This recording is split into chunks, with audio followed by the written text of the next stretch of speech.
ബഷീർ, കാഞ്ഞിരപ്പറമ്പ് ബഷീർ. പറഞ്ഞോ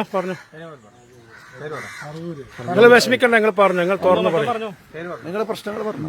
നമുക്കൊന്നും കിട്ടിയില്ല. ഇവിടെ ആകെ വെള്ളം പൊന്തി, വീടൊക്കെ പൊന്തി, ഇതിന്റെ മുകളിൽ കൂടി വെള്ളം പോയിക്കൊണ്ടിരുന്ന സ്ഥലമാണിത്. ഇവിടെ എല്ലാവരും ഭയങ്കര ബുദ്ധിമുട്ടിലായിരുന്നു. ഇവിടെ ഒരു 10-300 വീട് വെള്ളത്തിനടിയിലായിരുന്നു. അതെ, എല്ലാം പാവങ്ങളാണ് ഇവിടെ. ഇവിടെ മീൻപിടുത്തം, കൂലിപ്പണി.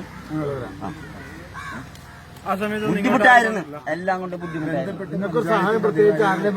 അധികാരികളൊക്കെ അവരവരുടെ കാര്യം നോക്കുകയാണ്. അവരവർക്ക് പറ്റുന്നവർക്ക് എല്ലാരും വേണം.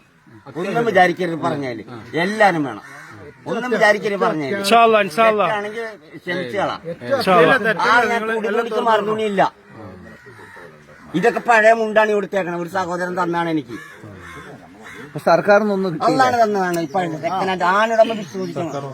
എനിക്ക് തന്നതാണ്. സാധനങ്ങൾ വന്നിട്ടുണ്ട്, കളവ് പോയി.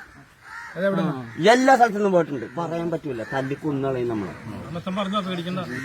അതാണ് ഇവിടെ എല്ലാ രാത്രി കളവുണ്ട്. പാർട്ടിക്കാർ കൊണ്ടുവരുത്തുന്നുണ്ട്. ഇപ്പൊ റെയ്ഡ് നടത്തി അവരുടെ വീട്ടിൽ നിന്ന് 2 കൊല്ലം കൊടുത്താൽ തീരുവ ഡ്രസ്. എല്ലാ പാർട്ടികളും STP ഒഴിച്ചു. ഞാൻ ഇപ്പൊ ആ പാർട്ടിയല്ലേട്ടാ, ഞാൻ പറഞ്ഞാണ്. അവരില്ലെങ്കിൽ 5000 കണക്കിന് ആൾക്കാർ മരിച്ചു പോയാനെ. ശരി, നിർത്തുന്നത്.